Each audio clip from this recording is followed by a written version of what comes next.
Letter written by the president's attorneys pushing back on the special counsel's request for a one-on-one interview. The president is all for transparency.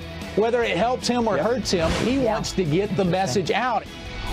This Monday will mark President Trump's 500th day in office. Everywhere you look, there's Trump progress. He's there for the forgotten man and the forgotten woman, not the cranks on cable TV. The White House is reportedly in the early stages of planning a summit between President Trump and Russian President Vladimir Putin. It would be quite a historic double feature. It is time for Senate Democrats to stop resisting. They're resisting the will of the American voter. All the people who voted for Donald Trump were Yes. We have to call people out whenever they want to use that racist word. Yeah. What makes it? Tell me what, because somebody is a billionaire or is rich, they're racist. That don't make a person racist. That's right. That's the only way I know. But don't stop till everything's gone. Straight ahead, never turn around. Don't back up, don't back down. A full throttle, wide open. I love this shot. When it comes into our living room like this. Come on in. Come on in. Come join the fun. Come on in. You're waking up bright and early. Bright and early. Get a little coffee. I don't have any coffee. Look at this. This You have mug. Diet Coke. Whoop. So I forgot my coffee this morning. No, really. And I do have Diet Coke though, which is good backup. Let's be real though, you really don't have coffee. He has like a cup of cream and then he pours a little dash of coffee. Oh, come on on. A little Bailey's in there too Disgusting. sometimes. Little Baileys. No, That'll get the show going. Never. Never, ever, ever do that. It's great to be here. Yeah. What a great Welcome Sunday morning. into it is Sunday morning. It's June 3rd. It's the summer. The NBA Finals are on again tonight. Game 2. Lots of good stuff just a going good on. time to Because get I'm a alive. Republican, which I've acknowledged. Of course, I have to like pro sports. So I like pro sports. Is it Chris Matthews said that? That's what Chris Matthews told me. So I'm excited about the NBA Finals. So you do listen to Chris Matthews? Not admitted really. it. I don't. No. All right. Well, there is a lot Some of news, news yes. to get to. A lot of news that broke yesterday afternoon. Yes. If Yep. you were reading the president's Twitter and reading the New York Times, which I know Pete does every single day. Well, one, you can pick which one The I'm president was reading. trying to preempt the story by basically saying there was a leak, and there was a leak of his lawyer's letter to the special counsel back in January that was 20 pages long. So clearly there's been back and forth between the White House and the special counsel. Is the president going to testify? Is it under oath? Will he be subpoenaed? All of the questions about what will Bob Mueller get to or not get to ask President Trump or not. Now, so this letter was an argument the Trump team made to the Mueller folks saying, you know what, we don't think he has to. Listen to we're going to read part of the letter that came from two of President Trump's lawyers, Jay Sekulow and John Dowd. John Dowd. That's what it Who's said. no longer with the team. Could neither constitutionally nor legally constitute obstruction because that would amount to him obstructing And himself. I think that was a reference to firing James Comey. You remember, so this was Exactly. a letter written back in January. This was a letter written from the lawyers to the Mueller team. And so this leaked out yesterday through the New York Times. The president tweeted out that this was being leaked out right before it was published. Who leaked it, Abby? Well, that's the big question, because you always think whoever leaked it, it must be benefiting them in some way. So Pete and I were talking this morning, and I was making the point that you could argue that both sides feel like they benefit in some way, because the Mueller team could argue, well, the president's showing that he is above the law by writing this letter. The president could argue that he has the authority to shut this whole thing down. And so obviously he's not obstructing. That's what the president of the White House would be Sure, saying. if I was obstructing, I would shut the Right. Mueller team down, Right. which I have the right to do. Well, and Alan Dershowitz has made this case for a long time here on Fox. His op-eds in the Hill newspaper basically saying that the president has large powers, large executive power to fire anyone that is underneath him in the federal government. So in the case of James Comey, he fully had the power constitutionally, legally, to fire him whenever he wanted. And that the idea that that would amount to obstruction of justice, it would never really hold up in a court of law. That's been what Dershowitz and others have said. I think the broader question now is in terms of whether or not he will be subpoenaed, the president, to testify one-on-one, answer questions one-on-one with Robert Mueller. This 20-page letter seems to go a lot further and say it's not just about the firing of James Comey, but in the General Flynn case and other matters as well, that the president's executive power is so unfettered, it suggests that he's above the law when it comes to obstruction of Right. justice. So this is what the president tweeted right before this was released in the New York Times. He says there was no collusion with Russia except by the Democrats. When will this very expensive witch hunt hoax ever end? So bad for our country is the special counsel Justice Department leaking my lawyer's letters to the fake news media. Should be looking at Dems' corruption instead. You know, there are moments like this where you kind of step back and you say, okay, look at what the president has done versus what has been done to the president. Because, so what has he done that everyone's saying he's above the law. Okay, so he fired his FBI director, James Comey, which he has the prerogative to do, and he said a lot of bad things about Bob Mueller. Like, that's pretty much like, if you're looking at what he's done, he's above the law. What has been done to him? Endless lies, endless leaks, and now spies, we learn, unrelenting resistance, whether it's the Never-Trumpers, the Democrats, the fake news media, the deep state. It never ends. The Russian collusion hoax has been a massive distraction for this country since he came into the So if it's all a presidency. hoax, why can't the president sit down, answer some questions, and we all move on? Because this is the fine moment at the end. It's a very fair question. He's been open and transparent. They've let Mueller do his job. I think he wants to sit down. Why do you want to go to the very end, though, and walk into a perjury trap or you slip up on one thing and now you're in trouble? That's what they've gotten most people for. Even if you're not guilty, you can look guilty or be made guilty at the last minute. You've been clear the whole way. This last 5 yards is going to be really important. That's what his lawyers are definitely telling him. Because when you Yes. listen to Giuliani, it sounds like the president keeps saying, I want to talk to Mueller. Right. I want to speak out. I've got nothing to Giuliani's hide. made it clear that he's holding him And back. he said, we don't want him to speak out. But to your point, Pete, we now are here, $17 million, right, spent That's right. on this investigation. You've had the top investigators, the top 13 angry reporters Democrats. around the world looking over this in over a year now. Sure. And we still don't have any real evidence directing President Trump to collusion. That's where we are. If we knew of a crime of this president, of course we would know about it at this time. If we knew of collusion, we'd know about it by now. And collusion isn't even a crime. If we knew about any of that, we'd know it. It would have been leaked to the New York Times the minute they had it. They haven't had it. It hasn't been there. What are we doing? Look, and it's been a distraction. We acknowledge. It's clear that what the White House wants to do is talk about the good things the president's been doing. The economy has been a highlight. You think about the last week, from foreign policy with North Korea onto those jobs numbers on Friday. Kellyanne Conway last night on Fox, making it clear that's what they want to focus on. Any one major achievement taken by itself would be enough in the first 500 days. But when you think of all of them put together, ISIS is decimated. We are being respected on the world stage. This president's leadership has brought North Korea literally to the White House, literally to the negotiating table. The jobs numbers, you have the lowest unemployment rate in 18 years. 1/8 of our U.S. Circuit Court now it includes a Trump judge. Everywhere you look, there's Trump progress, the regulatory reduction, small business confidence, consumer confidence. It's all around us. And those who deny it are just spitting into the wind. Something else she said, I think she did an interview with the Daily Caller, and she said, you know what name rarely comes up in the White House with us as President Barack Obama? Because she was, for us, it's not about getting rid of everything he did. It's about putting forward the policies that we feel are best for this country. Yeah. And here we are, day 500 of the administration. Is it tomorrow? Right? And so here's a list. She mentioned some of them, but also the economy. We're at 3.8% unemployment. That is a great place to be. Historic tax cuts, fighting against ISIS. Pete, you talk about it all the time. The release of the prisoners, the summit, the upcoming summit on June 12th with Kim Jong-un, leaving the Iran deal, something that the president campaigned on and actually did, moving the U.S. Embassy to Jerusalem.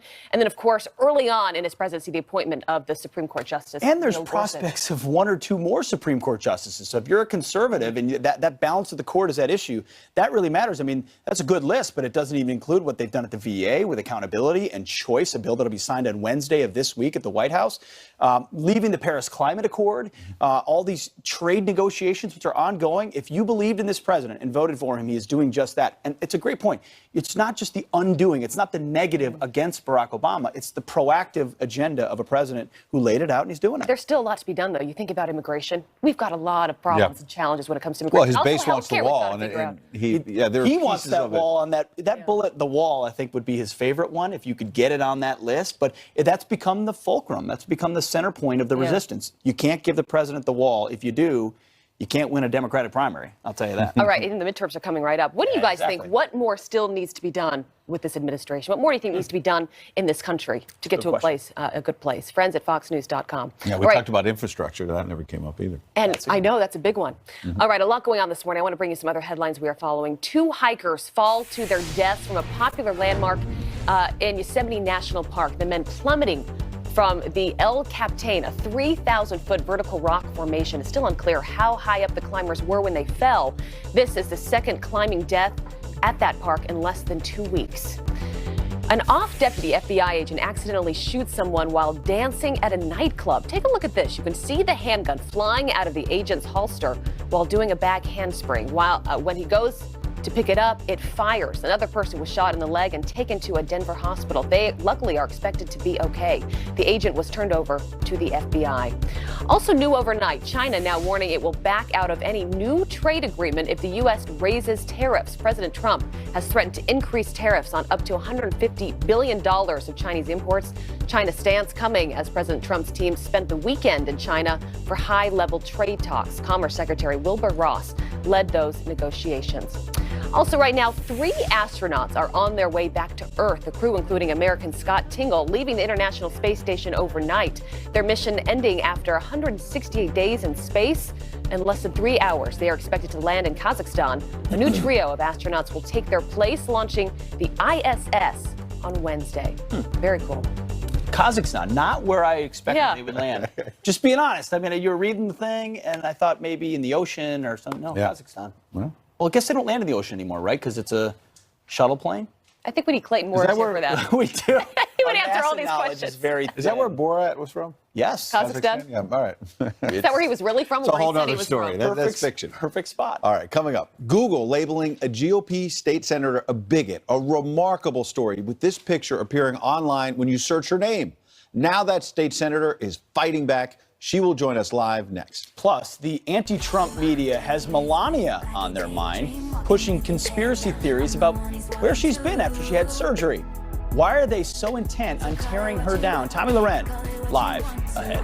My babies fly like a jet stream, high above the whole scene, loves me like I'm brand. Well, the anti-Trump media still pushing those conspiracy theories about Melania Trump's absence in public. The New York Daily News leading with the Melania Watch, seeing a first lady is believing we have a first lady. So why is the so-called mainstream media so intent on tearing her down? Here to weigh in, Fox News contributor Tommy Loren. Tommy, they don't stop. They're, as we've seen, almost obsessed with where is she, what is she doing? What do you make of their response?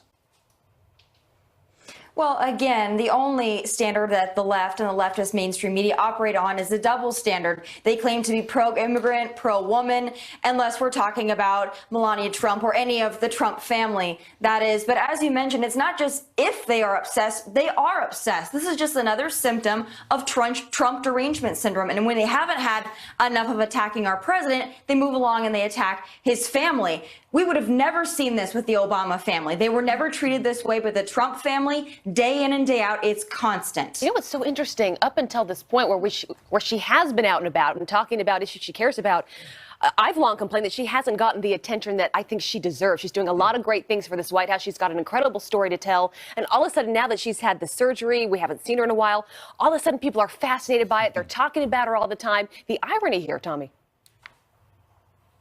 And they've spent this president's entire presidency trying to convince us that his wife doesn't, in fact, even like him. And if you read the New York Daily News article, they're, again, insisting that once again, that's the reason that somehow we haven't seen Melania. The woman was ill. The woman just went through a surgery. And they are that insensitive that they're going to attack her marriage, attack the woman. Mm-hmm. It's really repulsive when you think about it. And like I said, can you imagine if they would have done this to the Obama family? The Obama family is untouchable. But every single day, the Trump family is attacked, from the oldest members to the youngest members. And at some point, aren't they sick and tired of their own dirty tricks? Yeah, well, Tommy, you make a good point. I remember Barron Trump being attacked around the inaugural about, he was hit as well. And you look at these other headlines beyond the New York Daily News, the Telegraph headline, Melania Trump unseen in public for 22 days as she skips Camp David trip. Guardian, missing Melania Trump barely makes news. Things are getting weirder. And CNN, Melania Trump's absence continues, skipping Camp David weekend, which is this weekend. And I think Abby made such a great point, because there's been talk in recent months that Melania Trump hasn't been on the cover of any major magazine the way first ladies have traditionally been. All these women's magazines that normally celebrate the first lady, her causes, herself, they've largely ignored her. All of a sudden now, they're all over her. And it's only the negative coverage, and it's not just Melania, it's Ivanka as well, it's Kellyanne, it's the women within the Trump family and the Trump administration that have done some historic and monumental things that are either ignored or they're attacked. If we would have seen someone like Ivanka Trump, Melania Trump, Kellyanne Conway, Sarah Sanders, if these women were Democrats, they would be on the cover of every single women's magazine from the beginning of the presidency to present day. And we know this. That's why I look at the left and I look at the leftist mainstream media and I say that there's a double standard that exists. I wish that they would recognize it within themselves, because a lot of these outlets are struggling because they are turning off conservative women. We are still people. We still read their magazines. We still read the news. Conservative women are here to stay, and when they learn how to cater to us, I think they'll do a lot better for themselves. Or at least just include that side as well, to your point. Yeah, Tommy Loren, thank you very much for getting up early with us this morning. We wish Appreciate Melania the best, of course. Yeah. Good to see you, Tommy. Thanks, Tommy.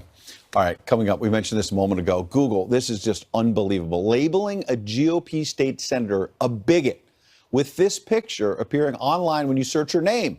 Now that state senator is fighting back. She's going to join us live with her side of the story next. And the Trump economy is surging with unemployment at an 18-year low. But apparently, it's not good enough for Nancy Pelosi. Former Governor Mike Huckabee has a reality check for Nancy coming up next. And some jokes. He brings jokes. Does he? He does. He likes He does. You're right.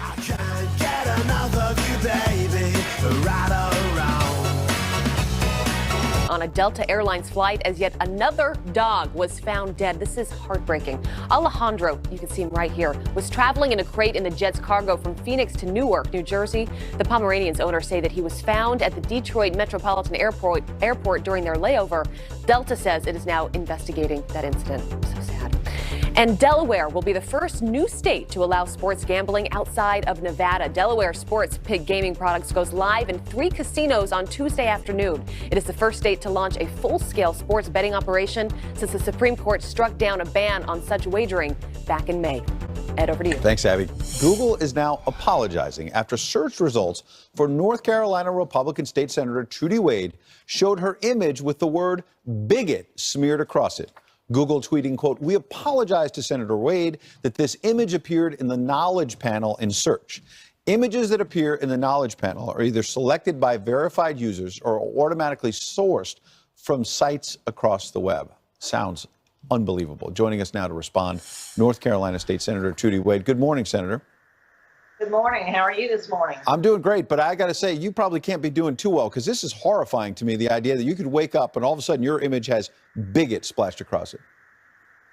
Well, sir, it's not that surprising to me or my colleagues back in North Carolina. We certainly see this a lot in editorials in the news media, especially the liberal media, on social media. It's not unusual for us being conservatives. Well, but it seems like it could go further, because when you look at Google's tweet about how the images work when you search them, they say, in this instance, the image was hosted on a student news blog. Upon being alerted to this issue, we immediately removed it from the knowledge panel. So my question is, it seems like, and have they called you, first of all, Google, to offer any more explanation beyond this tweet? No, sir, they haven't. And actually, it was removed after it went to a national audience. It wasn't removed when it was first reported. Wow. And so my concern is just seeing this, it seems like not just a politician, but a small business owner in North Carolina, South Carolina, Georgia. All of a sudden you could wake up one morning, and if a customer didn't like the service or doesn't like the cheeseburger you made for them, they can just call you racist. They can call you a bigot, and they can manipulate the image so that when people search your name or your restaurant, it sounds to me like you could wake up to a horrifying situation. Yes, sir. And if the reporter hadn't called me about this, I would have probably not known, or unless a constituent had told me or a client. And so in this case, they're saying that a student newspaper that I assume was targeting you called you a bigot. Was there an incident that led them to have any factual basis to question whether or not you are a bigot? Not that I'm aware of, sir. I was on the city council at the time. But of course, as on any outlet like that, you can go on and call anyone anything you would like to. It's very hard to get it off. So there was not a specific issue, a vote or something, where unfairly or fairly they were interpreting your vote, your statement, your speech. There wasn't even an underlying issue where they could falsely claim that you were a bigot? There was nothing specific. Well, it was actually something that resolution that the city council did regarding the marriage amendment with the General Assembly, which I wasn't serving on at that time.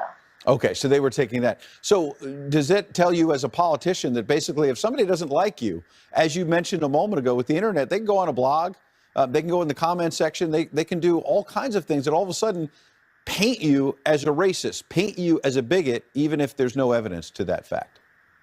That's correct. And it's not only on social media, they do it in the liberal newspapers every day if you're a conservative, and especially a conservative woman. So final question, what's your message to Google this morning? What do you want them to do, not just for you, but any conservative, any liberal out there, frankly, how this could be manipulated and misused? What's your message to Google? What do you want to happen? They need to have a procedure in order to take those images down when they're not factual. And also, the image is still up on Google Images that we're talking about. They haven't taken that down yet, and I haven't heard from Google at all. State Senator, we appreciate you coming in to tell us our story. It's really concerning that this could happen to someone like you. We wish you well in the future. Yes, sir, and if people would like to read more about it, they can go to my website, TrudyWade.com. All right. Senator Wade, thanks for coming in. Thank you. Meanwhile, this is a Fox News alert. A manhunt intensifying at this hour as police in Phoenix are now linking a string of mystery murders. How one of those murders is actually tied to JonBenet Ramsey. Remember that case in Colorado? And the Trump economy surges, adding 223,000 jobs in May. But apparently, it's not good enough for Nancy Pelosi. She once said the tax cut would be crumbs. Now she says the job received versus the crumbs that they are giving to workers to kind of put the schmooze on is so pathetic. This is like giving you a bowl of doggy doo, put a cherry on top, and call it a chocolate sundae. Boy, that last one, I sorry, thought I Mike forgot about that Huckabee has a rejoinder for that one, because I forgot about that. Did she say Governor. doggy do? Doggy do, and you put a little cherry on top. Like a chocolate And you sundae. call it like a chocolate sundae. And Governor Huckabee? Governor, have you ever had one of those doggy do chocolate sundae? I can't say that I've ever had one of those, but apparently Nancy would know what those are like, so I'll just leave that one to her. Well, she also had what some. a statement. Yeah, what she a also statement. had some things to say about the economy. You had some good numbers come out, some very good numbers just a couple days ago on Friday. And she says that the May's jobs report shows that strong employment numbers mean little to the families hit with soaring new costs under the Republicans' watch. What do you make of her response to that? Look, if Nancy Pelosi was given a pot of gold at the end of a rainbow, she'd say it was too heavy to pick up and it was going to be labor intensive and it might give her a hernia reaching over to grab it. I just don't even know how to begin to say anything other than, please, God, let Nancy Pelosi continue to be the voice of the Democratic Party for the midterm elections, because it's the best thing that the Republicans could possibly have. And all we need to do is take her words, put it on television, and play it over and over again. Because all those families out there in America who are getting bonuses and pay raises, who have jobs that were unemployed, they're going to say, what la-la land does Nancy live in that she doesn't understand that these unemployment numbers, which are historic, are incredibly good for a lot of people, and especially for minorities who have the lowest unemployment numbers ever in history. Governor, you understand partisan politics. She's a Democrat. Sure. Our president's a Republican. She's got to poke a hole in it. But isn't there not some point at which you can just acknowledge, you know what, when people are doing well, that's a good thing? Well, you've got to do that, because otherwise you lose your credibility, which is what the Democrats have done. I mean, they say they're for certain things. For example, they want to increase minority employment, but when it happens, then they're unhappy with it. They want to move the embassy to Jerusalem until Donald Trump does it, and then they think he shouldn't have. They want to have peace on the Korean Peninsula until we get close to it, and then they don't like the way in which it's being delivered. I mean, you just take a list of anything that the president has done positively, things that have happened in a strong way, and they'll find a way to somehow, you know, dislike it. It's like the man who lived his whole life and he thought the whole world stunk until one day he realized he had Limburger cheese on his upper lip. And it wasn't the world that stunk, it was him. And that's what I think I'm seeing with the Democrats. I wonder, Governor, whether, when you look at the president's tweets and some of his public comments, he's obviously frustrated with the Mueller investigation, calls it a witch hunt. And maybe that's why he believes some of this good news you're talking about on the economy, for example, is not always breaking through to the American people. But what do you make of this 20-page letter from his attorneys asserting this broad executive power? Certainly, as Alan Dershowitz and others have said, firing James Comey, the president had the power to do that, whether people like that or not. But do you really believe, as they suggest, that the president basically cannot face obstruction of justice charges? That seems like a broad view, a very broad view of the Constitution. Well, I think it's pretty clear that he can't face it for firing a person that he had the power to fire. I mean, the magic words in employment in federal or state government, for that matter, is at the pleasure of, which means that a unclassified employee can be fired for any cause. You don't even have to reason. You can just say, I didn't like the tie you wore today. You're gone. That's how it works. It may not be pleasant, but that's how it is. Can he shut down the whole investigation? Does he have the power to do that? He may have the power to do it. It would not be a wise thing to do, just because the political blowback of that would be just unbearable. And frankly, I don't think he needs to.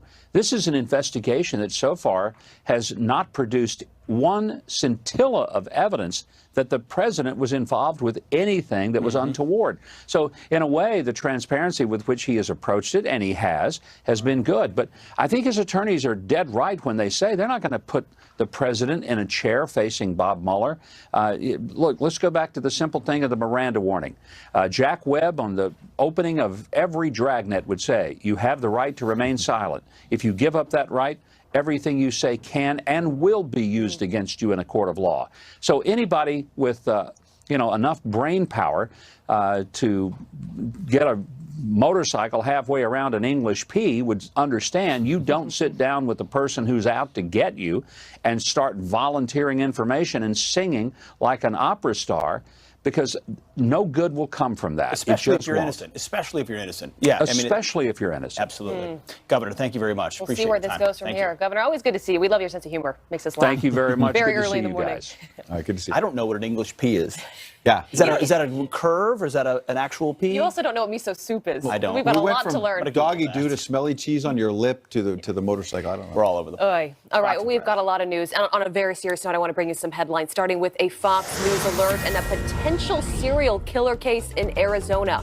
Police think a fourth deadly shooting could be related to 3 others in the Phoenix area.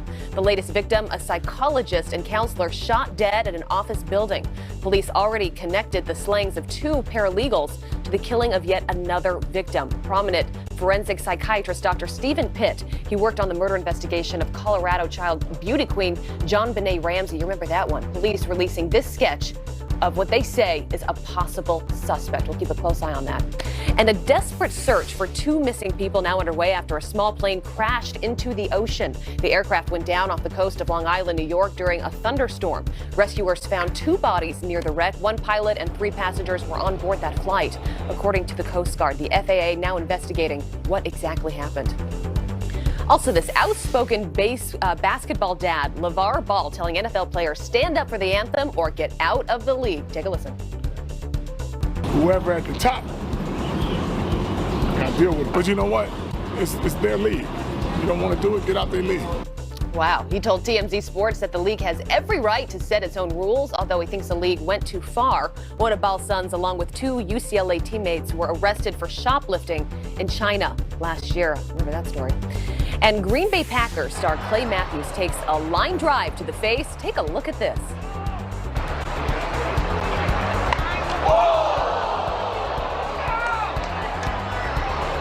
Oh, that is tough to watch. That is the Pro Bowl linebacker pitching in a charity softball game. Matthews suffered a broken nose, obviously, and will need surgery, but he says it could have been much worse. Imagine how hard that would hit. I can't even watch that. it. Wow. I mean, I've been hit by a wiffle ball, and that hurts. That's the real thing. That sounds like a good competition later this summer. Wiffle ball? Yeah. Home run derby? Yeah. On the plaza? Yeah. Sounds, now that I know sign you're me scared, I'll pitch to you. See who can hit who in the face? Yeah, sure. Rick, you could pitch. That would be awesome. I like that. I would like that. Rick, good morning. How are you? I'm good. Do you know what? I think I found out we have the same couch, Abby. We have the same couch? Yeah, you posted a picture on Instagram yesterday of your dad and your baby. And I was like, I think that's my couch. Isn't Instagram fabulous? You learn things about people's life that you never thought you needed to know. They were at your apartment. No, they weren't at my apartment. They wouldn't slum it there. But it's a good couch, right? It's a very good couch. We'll do a little more investigation. All right, temperatures have cooled down a little bit here across parts of the Northeast, and it's going to remain cool again for a couple of days. We're in this seesaw pattern of hot and humid, and then things cooling down. At least that's across the Northeast, but take a look down here towards the Southeast. Temps in Raleigh, 69, 73, and this entire area here across parts of the Ohio Valley. This is the future radar. Things are going to dry out, at least humidity-wise, quite a bit behind this front that's moving on through. Heavier rain moving in towards the mid-Atlantic, however, throughout the day today. Here's your high temperature. Still hot in Atlanta, 90 degrees, 92 in Dallas. Take a look at that. Phoenix, 108. It's a little bit too early for those kinds of temperatures. Starting work week at 109. The heat continues, but a little bit of a break here across parts of the east by the time we move towards the day tomorrow. All right, guys. Chain Whataburger now apologizing to a Texas detective. An employee refused to serve the officer when he was wearing plain clothes because he was carrying a gun. Company policy states that customers, except for police, can openly carry firearms. Whataburger calling the incident a misunderstanding. They say they are proud to serve all law enforcement. Also this, McDonald's could be headed to North Korea. Kim Jong-un reportedly wants to open a Western hamburger franchise in the Hermit Kingdom. This could be considered a sign of goodwill towards the U.S. as President Trump reinstates the high-stakes summit with the North Korean dictator. I knew this was going to happen, Pete. You know, that's on my bucket list. McDonald's in North Korea. Abby, thank you very much. Appreciate it. Well, the California primaries are right around the corner. Democrats are becoming concerned that their wide candidate field will hurt their chances in key congressional races. So are they right to worry? Here to break it down, all of it, editor-at-large for Ballotpedia and publisher of ScottRasmussen.com. Scott Rasmussen, sir, good morning. Thanks for being here. Good morning. So there's these three important races in California that could help determine the future of the House of Representatives. That's right. These are three districts, Orange County area. They typically vote Republican at a local level, all held by Republicans right now. But Hillary Clinton carried these districts. So in a normal state, in a normal election, you would say these are prime Democratic pickup opportunities. But this is California. It's not normal. It's not normal yeah. at all. And so Republicans hold all these seats, right? But they've got a different process in California. That's right. They have a jungle primary. And so in each of these districts, it plays out a little bit differently. But all the candidates from both parties are thrown on the ballot together. Okay. The top two go to the finals So it's in not November. automatically one party and another party. It's correct. It's the top two. That's right. So, you start to look at a race. In one of the districts, there are 16 candidates running. In another one, you got two strong Republicans and a bunch of lesser-known Democrats.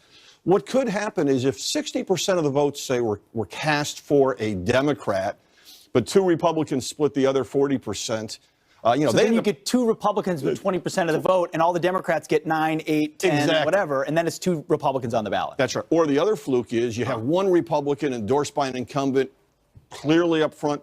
This is happening in California 49. And then you've got four other candidates within 3 points of each other in the latest polling. So it's a total toss-up. The Democrats could, if they win these seats, if they get a Democrat on the ballot in November, they have a shot to pick up these House seats. However, if they get shut out, all of a sudden they're Republican victories no matter what. So people might be saying, okay, why are we talking about these three races in California? Because it all adds up. It does add up. There's 23 seats the Democrats need to win control of the U.S. House. They need to pick up a net of 23. A bunch of possible pickups were in Pennsylvania. We talked about that a few weeks ago. California, another big haul. There are up to 10 seats that Democrats think, boy, we have a shot here, picking up some ground. And every one of those seats they lose or they give up a chance to win creates problems, makes this 23 number so much harder to get. Absolutely. So, and part of it, the national mood matters in this because sure does. You could get, let's say that scenario, the one scenario you described happens where you've got a strong Republican and then a toss-up for 3 or 4 others. Right. You can afford a bad Democratic candidate if the wins are with you, but if they're not, that's problematic. Back in December, the Democrats were up by 13 points on the generic. Remind me, what was December again? That was right before tax reform was passed. Okay. And so the Republicans hadn't accomplished a whole lot. There's a lot of frustration with the base. And so at that point, the Democrats can give up a lot of seats frivolously. Right now, it is going to be a race-by-race battle. At ScottRasmussen.com, we have a rating at every race. And of the most competitive races right now, the Democrats would have to win 24 out of 31 to win control. 24 out of 31. Yeah, it's a pretty good winning percentage. Yeah. If they give up 2 or 3 of those seats, all of a sudden you're down to they have to win 24 out of 28 or 29. Sure. And there's a lot of other issues here, but it's a race-by-race fight because we're down to a very close generic congressional ballot. If it's a 4-point margin on Election Day, we're going to be up very late to see who more or wins less the margin House. of error. So this jungle primary in California is on Tuesday, 2 days away. 2 days away. It's a stupid system. You don't like it? There's no other way to describe it. We're stuck with the system we have right now. And I can't predict anything about these 3 districts because it is a stupid system. Yeah. It's a total luck of the draw. We will be following. Scott, thanks for being Thank here you. this morning. Really appreciate it. Well, is there such thing as too much patriotism? Well, one business hit with a violation for what their town calls an excessive amount of American flags. Their response will make you even prouder to be an American. And Father's Day, just 2 weeks away. Have you bought Dad something yet? Most heads are shaking just like Kurt's. He's got the gifts, including this robotic. Get some tech gadgets. Here with Father's Day presents to help your dad kick his feet up, Kurt the Cyber Guy. Because does Dad want to work on Father's Day? No. No. Start with this one. This is a really great idea because it's new and fresh. I love Roku, and I already have it. And so I'm wondering, I feel like they're always trying to get me to buy another one. Is it really worth That's what every company upgrading? does. Yeah. It is. It is Okay. this time. So this is a Roku Streaming Stick Plus. So this one right here, super portable, easy to travel. It's 4 times the greater length for the wireless connection at home, and 500,000 plus movies and TV shows stream through this. So easy to set up. And the new voice remote control that comes with it is so smart. It has a TV power on and volume on that as well. I don't like this if you're a mom because it gives them another excuse to just sit on the couch. Are you kidding? Sorry, This gets honey. them out of your One more thing hair. to watch. Kurt, can I get the Fox News channel on Roku? You know, look at it. I There's would a Fox imagine there's a Digital way to get channel. to it. So It's a yeah, good of question. course. I just have to ask. There's of a course. FoxNews.com channel that I've found streams on there. it, yeah. And they have MLB baseball games. Roku's pretty cool. That's all And you I think need, we're the Fox and first to baseball. see this. This is a MediaPad M5 from Huawei, and this is an amazing tablet. It's Android inside of it. It has Harman Kardon speakers inside of it. 4 speakers inside of this little thing, just fresh out of the box. It's made for media, made to watch movies. It's made for, it's very powerful, beautiful screen, easy to take anywhere. About 12 hours viewing on it. But where do you go. get the movie? So you put your Netflix Oh, account? whatever. However you want to connect. Okay. However you want to connect. Ed's this still way, trying but to it's- figure out how to but it's live in just the a tablet. 21st century. Yeah. Do I go to Starting the at about YouTube? Is it the 319 YouTube and that up. I Do I get the VCR out? Yeah, can I put VHS tapes in there? Or are they... Exactly, Ed. And we jump to this. So, I mean, one easy gift for Dad, spending about $20 is download a movie, buy a Blu-ray disc set. Yep. This one, Annihilation, just came out, and it's actually getting really good pickup for the DVD market. And that one, pretty inexpensive way to get into Blu-ray and to... Pete's excited about this one. So I I'm used sure. to like mowing the lawn, but then I figured it takes a lot of time. You have your hands on the auto mower, and Look we at this have bad boy. taken Look this at out that into the thing. grass, and you can see how it works when you put it into your lawn. So Careful, it has blades in Well, it. of course. Yeah. this Don't is from start it a up. company which is, I mean, just genius at what they do, and Husqvarna makes this. It's the leading robotic mower on the planet. Look at that thing on the grass. And time-lapse. What it does, it's really brilliant. You can have this running at night because it's so quiet. It won't wake you up, and it will do its job. Now, this does require professional installation, or you could do it yourself to put a boundary wire around your yard, and then you just let this thing go, and Dad never has to mow the lawn again. It will do it for Sort you. of like the vacuum cleaner. It's that I like have. that. Yeah, it's like that, but It's kind of like a vacuum cleaner with a big blade on it. Big, huge and blade. it No works one's in the watching. rain. You could have this out in the rain, any weather, it just goes for it. If it hits a hole, it just rolls over it. I'm not like Really a big great safety guy. performance. I'm really not. But like, how do you just have this roaming blade in your lawn? How can You you got not- kids and it's dogs. How can built you in, not be a so- safety guy? I don't believe if it hits a hard object, it stops, or the blades underneath it retract. If it hits a hard object, it's harder than a blade of grass. Kurt, the Very cyber smart guy, technology. getting ready for Father's Kurt. Day. Thanks, buddy. All right, It's got a have big it stop online button on the at cyber. top too. If you There you go. Oh, you got to What the I did. genius brain. Peter's upset. There. Still ahead. Comedians on the attack. One mother to another. Do something about your dad's immigration practices, you feckless. And Samantha Bee's not the only one. Mostly all of late night is far left, as you know.